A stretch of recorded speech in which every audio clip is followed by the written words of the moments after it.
Hello friends, आज मैं आपके साथ इकोनॉमिक्स का एक और टॉपिक लेके आया हूँ और टॉपिक का नाम है economic slow down.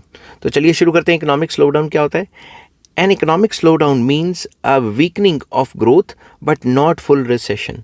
Growth rate कम होती जा रही है मगर अभी फुल फ्लेज रिफ्लेशन जो है रिसेशन नहीं आया है।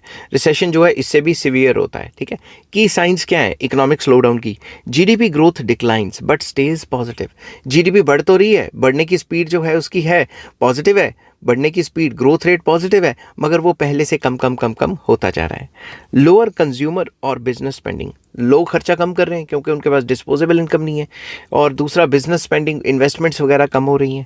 रिड्यूस्ड हायरिंग एंड इन्वेस्टमेंट्स, तो बेसिकली जो हायरिंग्स हैं, जो जॉब्स की हायरिंग है वो कम होती जा रही हैं और जो प्रोड्यूसर्स हैं वो इन्वेस्टमेंट्स भी कम कर रहे हैं। तो जब भी ऐसी सिचुएशंस आती है तो हम कहते हैं इकोनॉमिक स्लो डाउन आ गया है। अब इकोनॉमिक स्लो डाउन का मतलब रिसेशन नहीं होता, क्योंकि रिसेशन तो लगातार 2 क्वार्टर्स में जीडीपी अगर गिरती है उसी को रिसेशन कहा जाता है। ठीक है, तो स्लो डाउन एक ऐसी सिचुएशन जिसमें इकोनॉमी की जो ग्रोथ रेट है वो पहले से कम कम होती जा रही है मगर फिर भी पॉजिटिव रहती है। लोग खर्चा कम कर रहे हैं, इन्वेस्टमेंट्स कम हो रही हैं और जॉब की हायरिंग्स कम हो रही हैं। आई होप ये वीडियो आपको पसंद आई होगी। अगर पसंद आती है तो please like, share and subscribe. Take care, bye bye.